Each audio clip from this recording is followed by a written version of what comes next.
It's time to migrate our Meals to Go app to use our Firebase function locally to supply it with mock data. That is going to be the first step in our process towards integrating with Google. And now, if you do not have a paid account, you can still do the step of moving the mocked data into the Firebase function. Now, note here that when you do move it over from the app into the local server, your app will no longer be usable if you expo publish it without deploying the server. This is a very important thing that we need to note, as it will affect your app, but you can try it out. You can for sure try this out, see how it works. Just be aware that this may happen. Okay, so now over here we have the hello world function, and it takes a request and a response. Now what we're going to do is we're going to rename this. We're going to name it geocode. Now why are we going to name it geocode? Because the first API that we're going to integrate with is the Google Geocode API, geocoding API. This is an API that takes a place and then translates it into a longitude, latitude.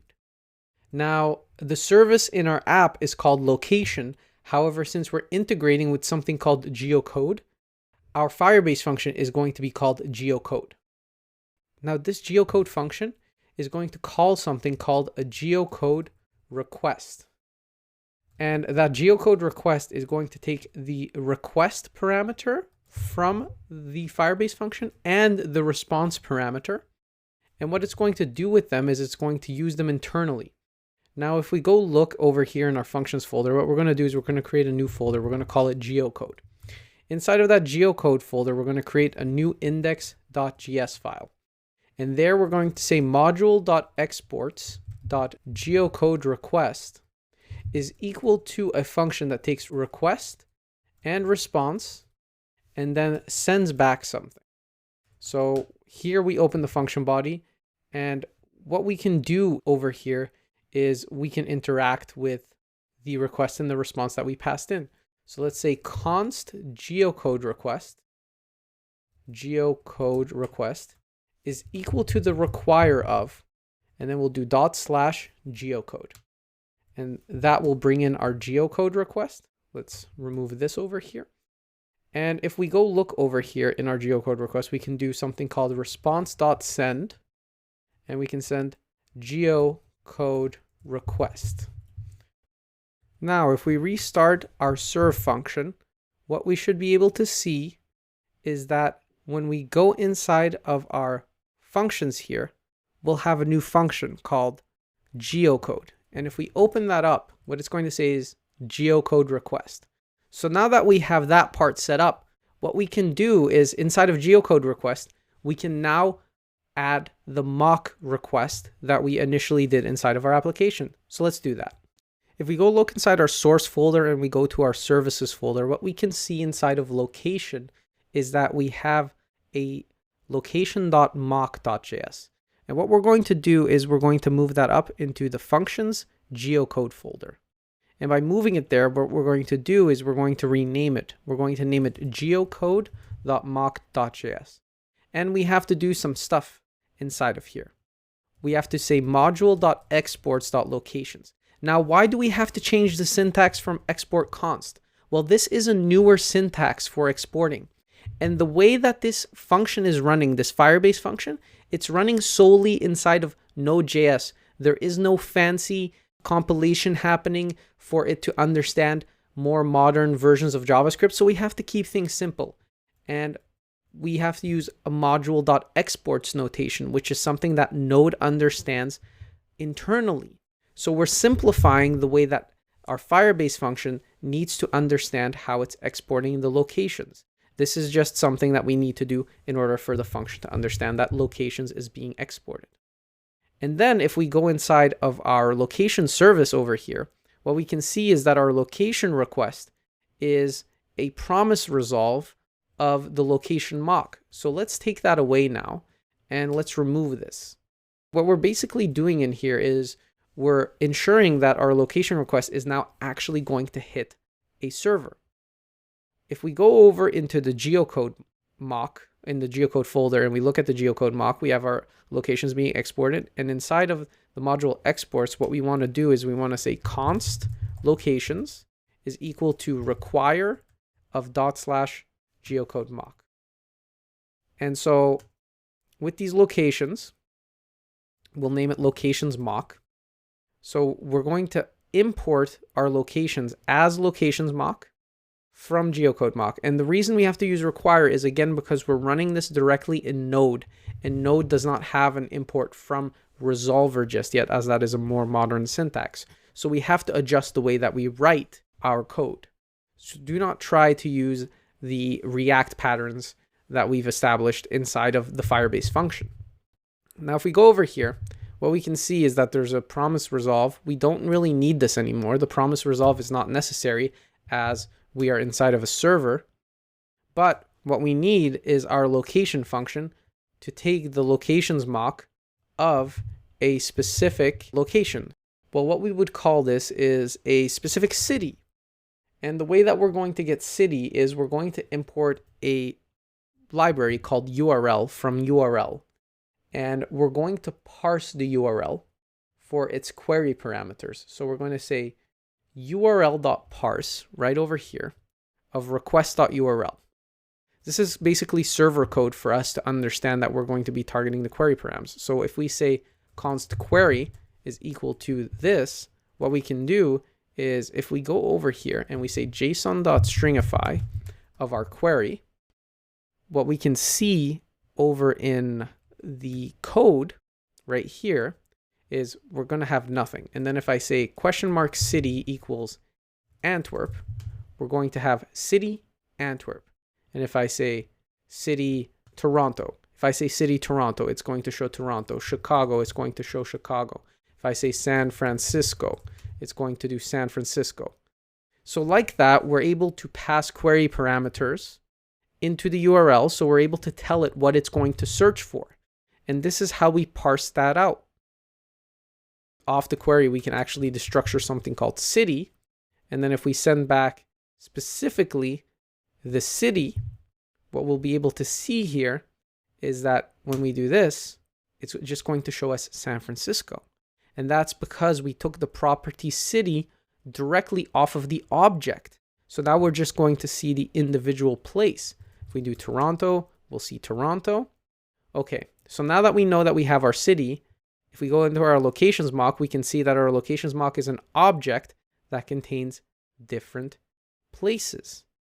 Now, knowing that, what we can do over here is we can say const location mock is equal to location mock of city.toLowerCase.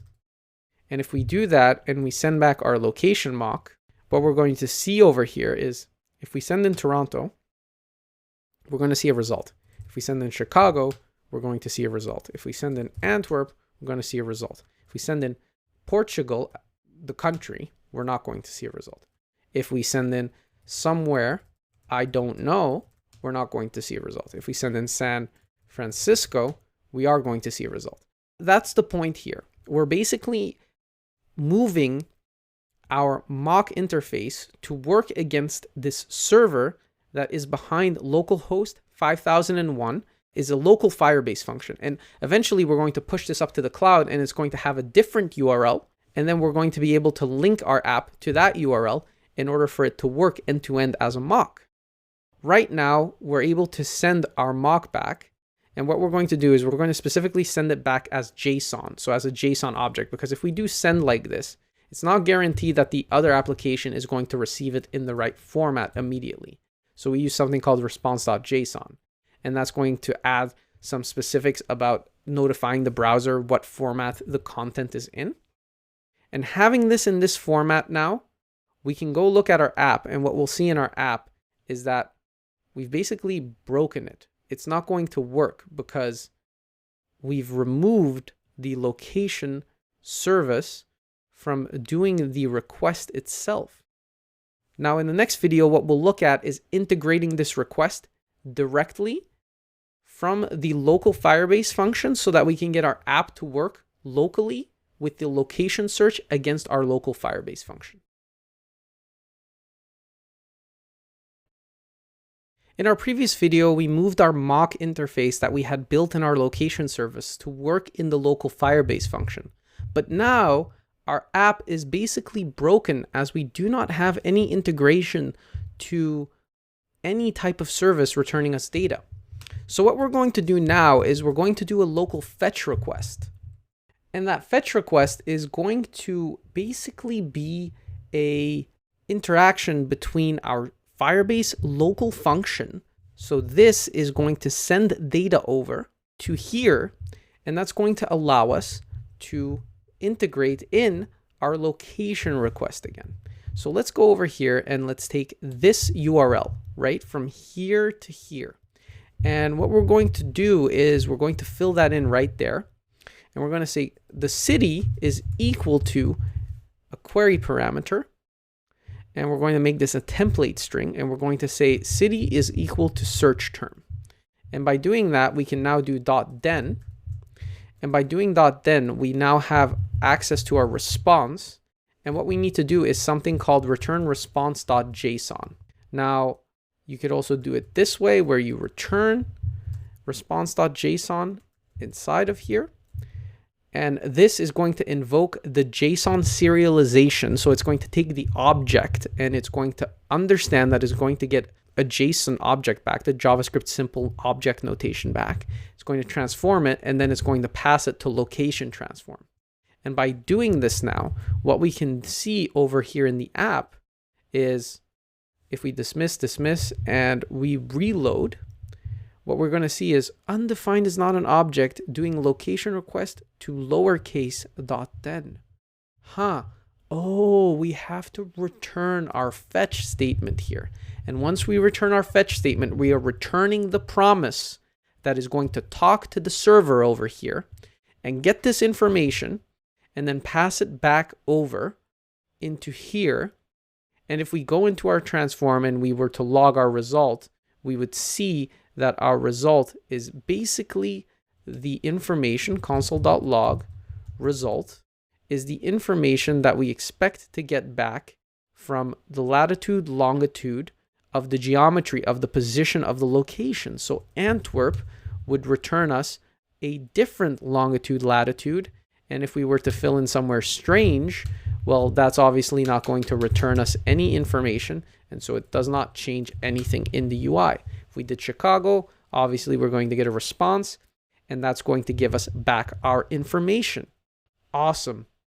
So now that we know how our geocode mock is going to interact over here and pass back information from a local server into our application, what we can now do is do the same for the restaurant information, because the restaurant information and all of this information that we've mocked over here in the restaurants folder, well, all of this can also be given to us by the server. And by mocking that request as well and moving it to the server, creating that full server-based interaction will give us the ability to integrate Google later on and just swap out what data resource is going to return to us. And we're going to be doing cool things like enabling a mock parameter, etc., etc. We'll get into that as we move further along this integration.